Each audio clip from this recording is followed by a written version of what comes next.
केंद्रीय गृहमंत्री अमित शहा पुण्यामध्ये दाखल। उद्या रायगड किल्ल्यावरील शिवपुण्यतिथीच्या कार्यक्रमानंतर अमित शहा तटकरेंच्या घरी जाणार। शहा पालकमंत्रीपदाचा तिढा सोडवणार का याकडे लक्ष। मंगेशकर कुटुंब लुटारूंची टोळी या वक्तव्यावर वडेट्टीवार ठाम। गाणं म्हणण्यापलीकडे मंगेशकर कुटुंबाचं काही योगदान नाही, काँग्रेसचे नेते विजय वडेट्टीवारांची टीका। मंगेशकर कुटुंबाचे योगदान जगाला माहीत। महाराष्ट्रामधील जनतेला मंगेशकरांबद्दल आपलेपणा आणि आदर आहे, त्यांच्यावर टीका करू नये, अजितदादांचा विजय वडेट्टीवारांना सल्ला।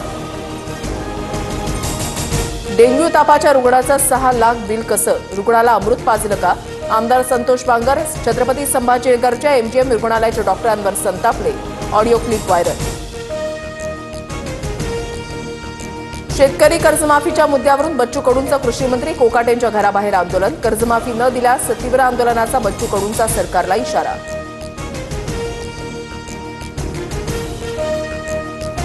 बच्चू कडूंच्या प्रहार संघटनेकडून राज्यभरात मशाल आंदोलन। नांदेडमध्ये खासदार अशोक चव्हाण तर छत्रपती संभाजीनगरमध्ये मंत्री शिरसाटांच्या घराबाहेर प्रहार आक्रमक। अमरावती, नवी मुंबईतही आंदोलन। पुण्यामध्ये आंदोलन करणाऱ्या एमपीएससीच्या विद्यार्थ्यांना पोलिसांनी ताब्यात घेतलं। राज्यसेवा परीक्षा पुढे ढकलण्यासह वर्ग 2च्या जागा वाढवण्याची विद्यार्थ्यांची मागणी।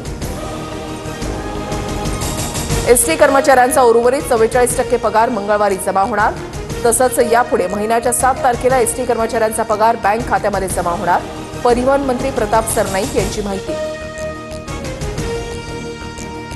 पोलीस अधिकारी अश्विनी बिद्रे हत्या प्रकरणाचा 21 एप्रिलला निकाल। आरोपी अभय कुरुंदकरला पनवेल कोर्ट शिक्षा सुनावणार। कोर्ट काय शिक्षा सुनावणार याकडे लक्ष।